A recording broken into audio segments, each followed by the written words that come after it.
जत्रेत असे मस्त मस्त पदार्थ खाल्लेले आहेत का? तर हॅलो गाईज, तर मी तुम्हाला आज दाखवणार आहे की आज आमच्या गावची जत्रा आहे. तर आम्ही ह्याला वड्यावरची जत्रा म्हणतो. कोल्हापूरमध्ये रेणुका देवीची वड्यावरची जत्रा प्रत्येक वर्षी असते. तर तिथे मी काय काय खाल्लं आहे, माझ्या घरात देखील काय काय पदार्थ बनवलेले आहेत, तर तुम्हाला मी आज दाखवणार आहे. तर फारच मजा आली, तर व्हिडिओ नक्की पूर्ण बघा, तुम्हाला देखील आवडेल. तर सुरुवात करूया आपण घरातल्या पदार्थांपासून. तर आम्ही घरातले हे असे पदार्थ बनवलेले आहेत. तर पूर्ण व्हिडिओ आता मी सुरू करत आहे. तर सर्वप्रथम आम्ही देवीला असा नैवेद्य तयार केलेला आहे. तर देवीला असा नैवेद्य द्यावा लागतो, ज्याच्यामध्ये असते भाजी, चपाती किंवा भाकरी देखील देऊ शकता, वडी आणि मेथीची भाजी, वांग, वरणा अशी भाजी देऊन आमच्या आईने आधी घरातल्या देवांना नैवेद्य दाखवला आणि मस्त असा नमस्कार केला. मी देखील देवाला नमस्कार केला. मग आम्ही सर्वजण जेवायला बसलो मस्तपैकी. माझा गुंड देखील असं छानपैकी मस्तपैकी जेवत होता.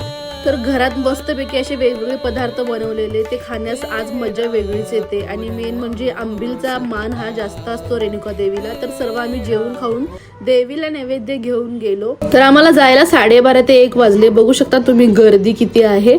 आणि हे आहे ते रेणुका देवीचं मंदिर, जिथे प्रत्येक वर्षी यात्रा असते. तर असं सुंदर मंदिर आहे आणि बघू शकता तुम्ही आजूबाजूला असं नैवेद्य देतात देवीला. भरपूर गर्दी असते, पहाटेपासून लाईन असते नैवेद्य देण्यासाठी. आणि आज देवीला देखील सुंदर असं सजवलेलं असतं. बघू शकता तुम्ही, असा शृंगार केलेला असतो देवीला.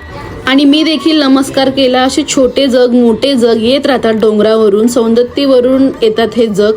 तर छान असा भंडारा लावून आपण देवीच्या पाया पडून पुढचे जग बघायला गेलो. हे मोठमोठे जग आहेत.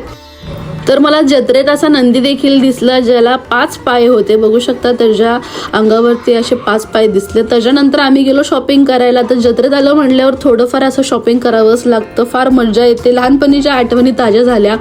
तर लहानपणी आम्ही आजीच्या गावाला असंच जायचो जत्रेत आणि मस्तपैकी अशी शॉपिंग करायचो, लहान सहान गोष्टी घ्यायचो. तर भारी वाटलं. इथे मला भातुकलीच्या खेळण्यातली खेळणी देखील दिसली. बघा किती सुंदर आहे. त्यासोबत भांडी देखील विकायला होती. तर गुंडूला असा मस्तपैकी गॅस बोलवून घेतला. तो तर एकदम एन्जॉय करत होता आजीसोबत. जत्रा म्हटल्यावर पाळणे वगैरे येणार, तर लहान मुलांची मजा असतेच. फुगे, पाळणे सर्व काही एकदम मस्त होतं. आणि आता मी ओळले माझ्या मेन कामासाठी, म्हणजे खाण्यासाठी.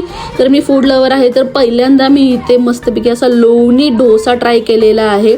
तर त्यांना म्हटलं की असा सुंदर लोणी डोसा बनवा आणि आम्ही व्हिडिओ शूट करणार आहोत. तर या डोस्यावर असा लोणी सोडलेला आहे. एकदम घरगुती पद्धतीने हा लोणी बनवला होता त्यांनी. सुगंध देखील छान येत होता. तर असा लोणी टाकून आमचा लोणी डोसा तयार होत होता. तर वाट बघत होतो आम्ही.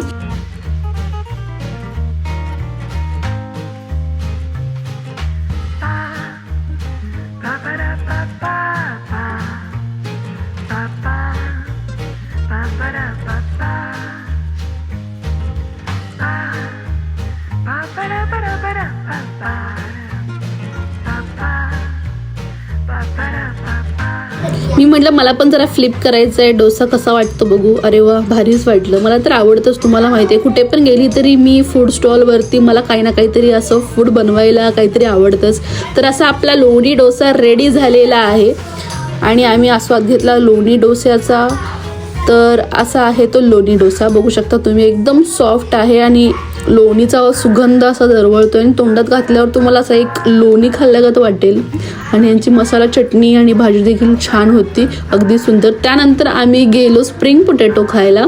तर बघू शकता, जर आम्ही राहतो रंकाळ्याला तर तिथेच ह्यांचा स्टॉल असतो म्हणे आणि जत्रेसाठी खास ह्या इथे आल्या होत्या. तर जरा जवळचीच ओळख झाली, म्हणजे एकाच एरियातल्या असल्यामुळे. मग मी पण म्हटलं मला जरा ट्राय करायचं आहे की कसं फ्राय होतं बघूया. मी हळूच असं तेलामध्ये सोडलं आणि त्या फ्राय करू लागल्या. आणि स्प्रिंग पोटॅटो तर माझा ऑलवेज फेवरेट आहेच. तर ह्या देखील छान असे ह्यांचे स्टॉल आहेत रंकाळ्यावरती संध्यामठ जवळ खाण्यापिण्याचे. तर ह्यांचे व्हिडिओ देखील मी पुढील व्हिडिओमध्ये तुम्हाला दाखवणारच आहे. तर आपला स्प्रिंग पोटॅटो मस्तपैकी असा मसाला आणि मेयोनीज आणि सॉस लावून असा रेडी झालेला आहे. आणि मला त्यांनी असा मस्तपैकी रेडी करून दिलेला आहे स्प्रिंग पोटॅटो. तर मी आता ट्राय करते. दिसायला एकदम मस्त दिसत आहे. तर बघूया खाऊन. वाव, तोंडात घालताच एकदम असं वाटलं मला वा जन्नत जन्नत. मला तर खूपच आवडतं स्प्रिंग पोटॅटोच्या गोष्टी मला जास्तच आवडतात. त्यानंतर आम्ही ट्राय केलेली आहे दाबेली. तर बघा किती छान दिसते, असं शेव लावून आणि त्याच्यावरती मेयोनीज लावलेलं आहे. तर म्हटलं गरम गरम बनवून द्या. तर एका मिनिटात त्यांनी तयार केलेलं आहे. असं मस्तपैकी बटर टाकलं, वरती मेयोनीज टाकलं आणि आपली दाबेली रेडी. तर म्हटलं द्या लवकर, मला ट्राय करायची आहे. आणि असे शेंगदाणे टाकले छानपैकी क्रिस्पी. तर हे घेऊन मी पळाली आणि मिस्टरांना म्हटली पैसे द्या, आता मी जाते इथून. तर आता मी हे ट्राय करत आहे. तर बघूया कसं लागतंय. वाव, छान, यम्मी, एक नंबर, सुंदर टेस्ट होती ह्याची. मला फारच आवडलं आणि शेंगदाणे देखील छान होते क्रिस्पीपैकी. आणि गुंडूला मी हे ट्राय करवलं तर त्याला नाही आवडलं, त्याला गोड पदार्थ जास्त आवडत नाही. त्याच्यानंतर जरा जास्तच आपण खाल्लेलं होतं गरम वगैरे आणि ऊन पण जास्त होतं थंडीमध्ये. तर म्हटलं जरा गार आईस्क्रीम ट्राय करूया. आईस्क्रीम खाल्लं असं आणि नंतर आम्ही निघालो घराकडे. तर आमची जत्रा ऑलमोस्ट झाली होती.